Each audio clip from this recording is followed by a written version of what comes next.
Começa agora, Inédita Pamonha. Por instantes felizes, virginais e irrepetíveis.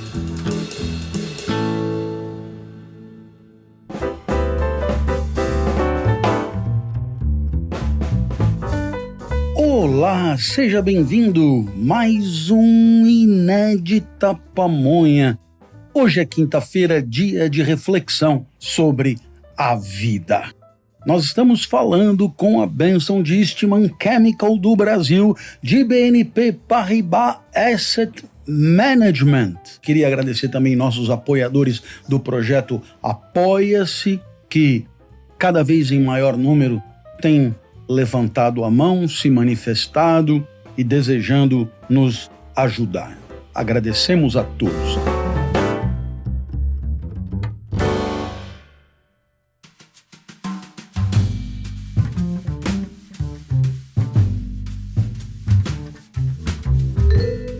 Eu queria hoje falar sobre Heráclito. Heráclito, que era de Éfeso. E Éfeso era, tal como Mileto, uma cidade da Ásia Menor, atual Turquia, colônia grega na época. Portanto, claro, Heráclito era grego, mas não era um grego nascido onde é a Grécia hoje. É um grego nascido onde é a Turquia hoje. E que fique claro, eu falei de Mileto porque já falamos de Tales, de Mileto, já falamos de Anaximandro e já falamos de Anaximene e, portanto, já falamos da escola iônica, que era de Mileto.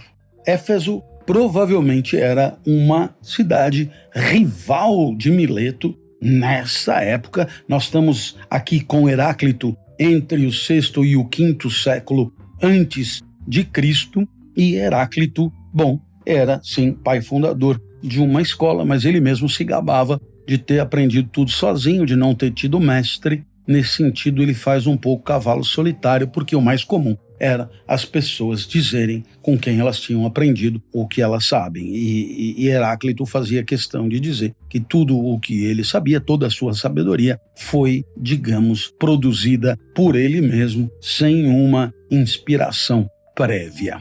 Heráclito escrevia complicado, nós temos só alguns fragmentos, e se na época, quando se dispunha de tudo, já era complicado, ele era chamado Heráclito o Obscuro, você imagina agora quando temos só uma frase aqui, outra acolá. Fica ainda mais difícil a interpretação do que ele queria dizer. Muito bem, Heráclito também se preocupou com o princípio de tudo, ou seja, aquilo que está na origem de tudo, aquilo que é o fundamento de todas as outras coisas. Tal como era a água para Tales, tal como era o apeiron para Anaximandro e o ar para Anaximene. Para Heráclito, este fundamento de tudo, esse princípio de tudo era o fogo.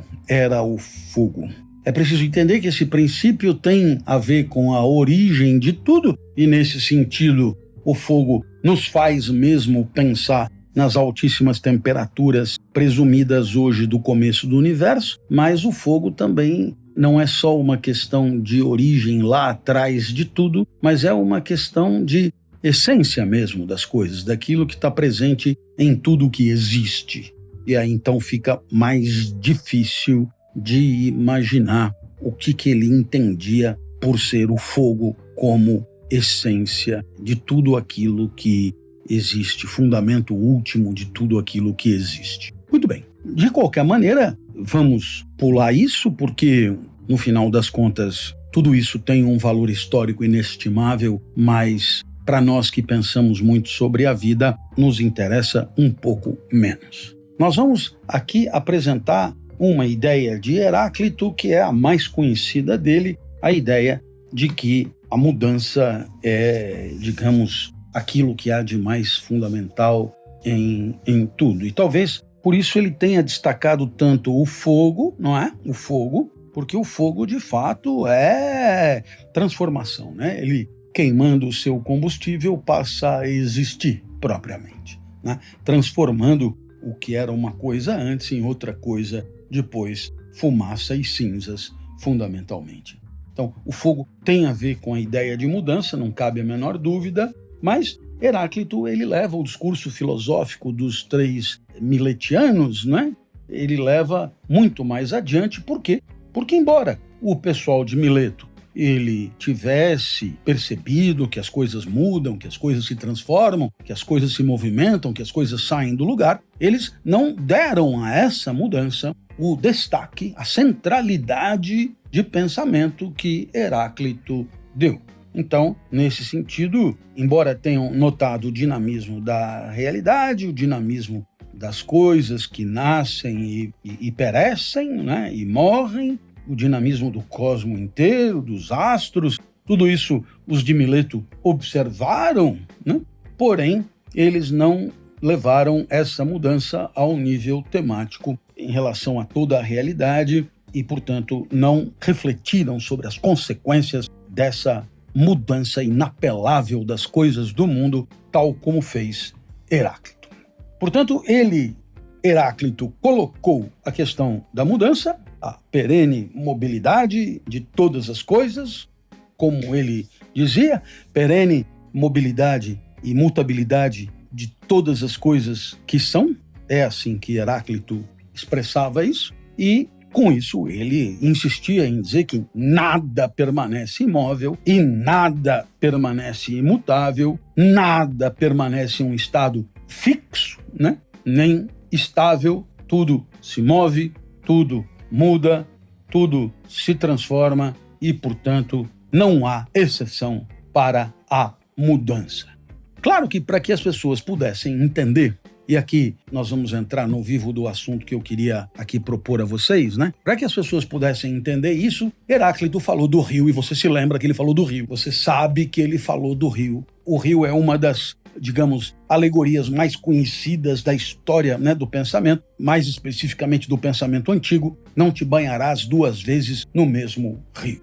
Bom, não te banharás 2 vezes no mesmo rio, porque o rio no segundo banho não será o mesmo, porque o banhista, no caso você, no segundo banho não será o mesmo. Vamos parar para pensar, hein? Porque, né? O camarada pega e pensa, de fato a água passou, como no rio a água é um fluxo, a água corre, então a água passou, de fato no segundo banho a água é outra, né? A água suja do primeiro banho já foi, então é outro banho, então é outro rio, e você também, como estava limpo e ficou sujo outra vez, então você também é outro, então veja só, tudo muda, o exemplo do rio, e fica tudo por isso mesmo, e eu tenho a impressão que não era muito isso que Heráclito queria dizer, né? Tá meio elementar demais. Então, pense comigo. Se de um lado ele diz que tudo muda, ou seja, tudo que existe muda, e que o próprio ser, né, a essência do ser está na mudança, né? Ora, então ele deveria dizer que o rio é o mesmo, não? Porque se o do rio é o rio, né? O rio é o mesmo. Se esse compreende a mudança, então, se esse compreende a mudança, o fato do rio ter mudado não retira o seu ser. Então, 10 vezes eu tomo banho no rio e 10 vezes eu estou tomando banho no mesmo rio, embora a água seja outra. Então, na verdade, o que Heráclito está tentando te dizer é o seguinte: para você que acha que o rio é o mesmo, saiba que o rio mudou, então não te banharás 2 vezes no mesmo rio. Para você que pensa que tudo é parado, então entenda que, no seu caso, no seu jeito de pensar, de fato, o rio é outro. Porque, claro, se você exige para o ser uma espécie de permanência onde o depois é igual ao antes, então, de fato, o rio é outro. Agora, para quem incorpora no ser a mudança, então aí o rio é o mesmo, apesar da água ser outra, né? Vamos imaginar que no lugar do rio fosse uma banheira. Você vai comprar uma banheira e você diz, eu quero essa banheira. O cara fala, sei lá, R$1.000. Eu sei que deve ter mais barata e muito mais cara, vamos deixar por isso. Aí o cara fala R$1.000 e você fala, o quê? Né? Então você vai cobrar R$1.000 por um banho? Como assim? Essa banheira dura pro resto da vida? Não sei. Não, mas a banheira que você está me vendendo depois do primeiro banho já não é mais a mesma banheira, então ela não é, né? E não sendo, como eu estou comprando essa banheira deixa de existir depois do primeiro banho, então ela só dura um banho, essa banheira. O que fica lá já não é essa banheira, não é o que eu estou comprando, então, nesse sentido, eu estou pagando R$1.000 por um banho e isso não funciona. Percebeu? Então, a ideia é que a água do rio muda, de fato, a água do rio é outra, né? Mas, como a mudança está embutida no ser, então, por que não supor que o rio seja o mesmo? E assim, eu me banharia, sim, 2 vezes no mesmo rio, se eu integrar a mudança, o trânsito e o fluxo no ser do rio, no ser da banheira, no ser do banhista, no ser, aliás, de qualquer coisa. Porque, assim, pense comigo, Heráclito não era um alucinado. Não é porque você entrou no rio que você deixou de ser quem você é, embora possa ter havido mudança, embora possa ter perdido sujeira e ganho em limpeza, é evidente, né? É evidente que você não vai deixar de ser quem você é porque você está mais limpo. É evidente, porque Heráclito embutiu essa mudança no seu ser, de tal maneira que o rio continua sendo e você também continua sendo. Portanto, a advertência feita por Heráclito é para quem não concorda com ele. Quer dizer, se você entende o ser diferentemente do que eu estou entendendo, então veja só, no seu caso, não tenho como tomar banho 2 vezes no mesmo rio. Mas se a mudança estiver integrada, aí sim o rio continua sendo o mesmo, porque o fluxo da água, ele está embutido, digamos, no ser do rio. O que é óbvio, né, pessoal? É óbvio, quer dizer, é claro que a água não fica parada porque é da própria natureza do rio que a água corra. Então, ora, o rio não deixaria de ser rio porque a água correu, porque justamente a essência do rio é comportar uma água que corre, que anda, que se desloca. Então, imaginar que o deslocamento da água possa aniquilar o rio é ir além da conta, né? Então eu acho que, nesse sentido, eu consegui dizer alguma coisa um pouco além do que, digamos, a mesmice da repetição se empenha em vociferar.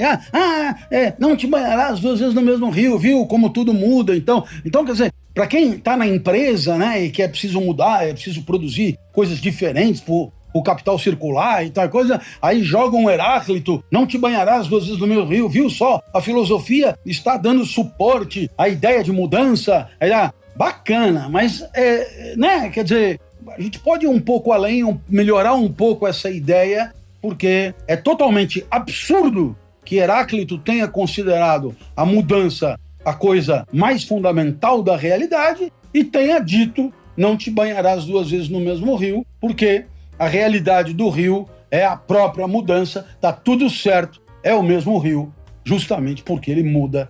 Aliás, se a água do rio não corresse, aí sim a natureza do rio estaria comprometida.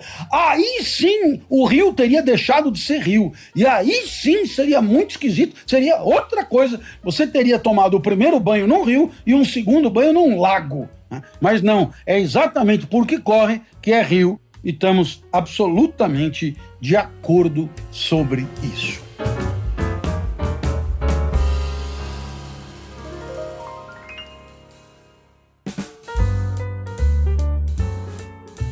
Olá, eu sou Clóvis de Barros e venho aqui propor a você nos apoiar a manter vivos os nossos conteúdos de filosofia na internet. Para você participar com uma singela colaboração, você deve entrar em apoia.se/Inédita Pamonha. Repetindo, apoia.se/Inédita Pamonha. Você pode nos ajudar demais a honrar os nossos compromissos, pagar nossos editores, as nossas plataformas e manter nosso conteúdo vivo para que ele continue impactando as pessoas como tem feito.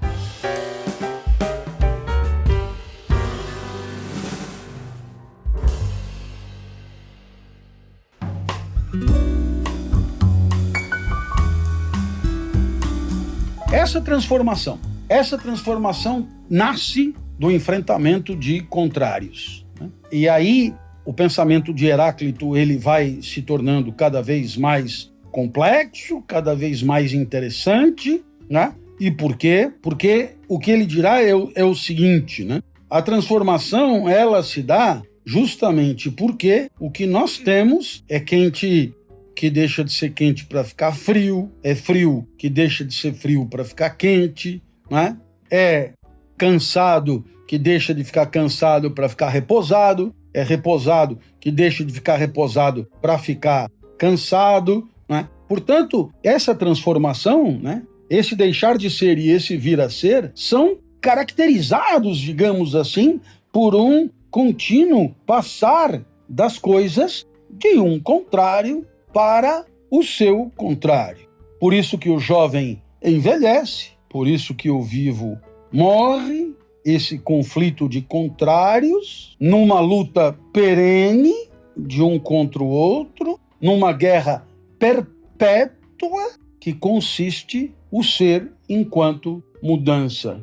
Diria o seguinte, exatamente porque as coisas têm uma realidade na sua permanente transformação, é porque o conflito e a guerra se revelam como fundamento da realidade. Quer dizer, a realidade é constituída por mudança, por deixar de ser e por vir a ser, e por detrás dessa mudança está a oscilação entre contrários, o enfrentamento entre contrários, portanto, o confronto, o conflito, a guerra entre opostos, como você quiser dizer, né?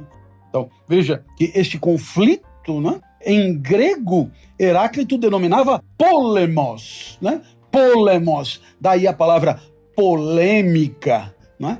Polemos, conflito, né? Então, esta guerra, né, que é, digamos, por ela mesma inseparável da paz, que lhe é o contrário, é esse contraste, né, que é justamente aquilo que tende a uma harmonia, né? Ou seja, o escorrer perene das coisas, o universal vir a ser das coisas se revelam como sendo uma espécie de síntese harmônica de contrários, né? Ou seja, um permanente pacificar-se enquanto processo a partir de instâncias beligerantes. Um permanente conciliar-se de contendores, né? Então, veja, existe aqui um conceito chave do pensamento de Heráclito, com o qual eu termino essa nossa pamonha. Ou seja, isso é um fragmento que nos deixa Heráclito, e não tem interpretação nenhuma. É ele escrevendo, né? É um fragmento que nos resta da sua própria lavra, não é? Aquilo que é oposição se concilia, e das coisas diferentes nasce a harmonia mais bela, e tudo se gera por via do contraste. Ou seja, é da diferença, é do contraste, é da oposição que tudo nasce, e é justamente esse devir uma espécie de harmonização permanente de enfrentamentos, né? Poderíamos dizer, você tem aqui A enfrentamento com B, você tem uma síntese C, essa síntese C entra em enfrentamento com seu oposto D, e você tem uma síntese E, e assim vamos embora, e assim vamos em frente. Só os homens ignorantes, é Heráclito que continua dizendo, só os homens ignorantes não entendem que o que é diferente concorda com si mesmo.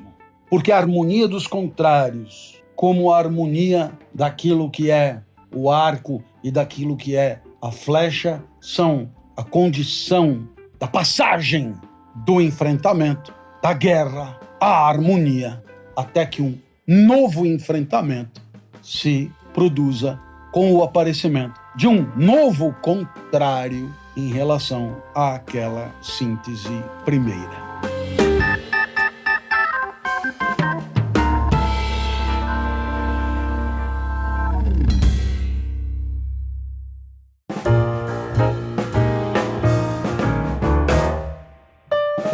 Mais um Inédita Pamonha, com a bênção de Eastman Chemical do Brasil, de BNP Paribas Asset Management.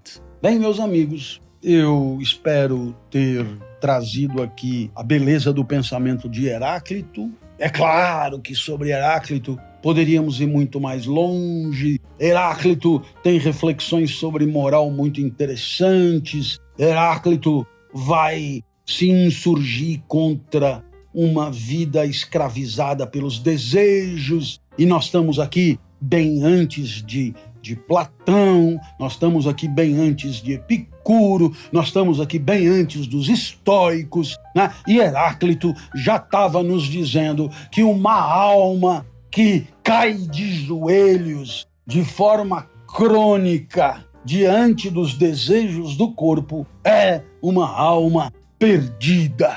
Você fica com essa, guarda essa na manga e se gostou, quinta-feira que vem tem mais. Beijo grande, até a próxima, valeu!